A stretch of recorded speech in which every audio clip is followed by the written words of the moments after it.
কার জন্য কেক বানাচ্ছ? কেক আমি সবার জন্য বানাচ্ছি। আচ্ছা, আমি এর আগেও একটা কেক বানাইছিলাম। কেকের মধ্যে কি কি দিয়েছো? আমি কেকের মধ্যে একটা মাত্র 10 টাকার বিস্কিট দিয়ে এই বড় কেকটা বানাইলাম। মাত্র 10 টাকার? হ্যাঁ, ও ওই মা! বিস্কিটের দাম জানি কি, মানে বিস্কিটের নামটা জানি কি, বিস্কিটের নামটা আচ্ছা ঠিক আছে, আমি পরে এটা গন্ধ গন্ধ শুকে বলা যাবে। না, একটু খেয়ে দেখো না। Energy plus. না, এটা হচ্ছে Oreo ওই যে বিস্কুট? না, এটা হচ্ছে কোকো ফান্টো। না না না, কি একটা বিস্কিট আছে, ওইটা দিয়ে আমি এখন কি সুন্দর একটা কেক বানাচ্ছি। আচ্ছা, তুমি কি এরপর থেকে বাসার সব কেক বানাবা? হুম তাই? হুম।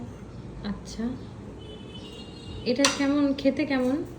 মজা। আমি সবাইকে বাটারটা, এই যে এই বাটারটা না, এটা এখন যেখানে দিচ্ছি ওই বাটারটা সবাইকে খাওয়ায়ও দেখাইছি।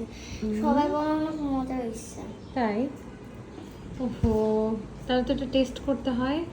হ্যাঁ তাহলে আমার জন্মদিন, বাসায় কারো জন্মদিন হলে আর কেক কিনতে হবে না, না? হ্যাঁ, কি করতে হবে তাহলে? শুধু ব্রেড, তারপর এই বিস্কিটগুলা সাথে জল, আর হচ্ছে যদি জল না থাকে তাহলে দুধ, দুধ আর হচ্ছে এই যে শুধু দুধের মানে গুঁড়ি। যদি জল না থাকে তাহলে দুধ দিতে হবে? হ্যাঁ, আর যদি দুধ না থাকে তাহলে শুধু দুধের গুঁড়ি দিলেই হবে। ও আচ্ছা, আর যদি দুধের গুঁড়ি আর জল কিছুই না থাকে তাহলে? তাহলে কি নাম দাও?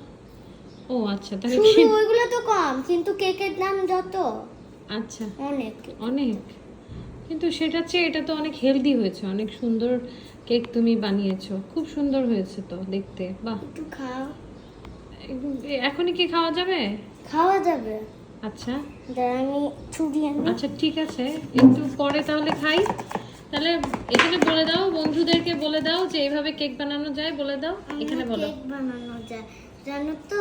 দেখো কি সুন্দর লাগতেছে কেকটাকে। অনেক মজা হবে না? হুম।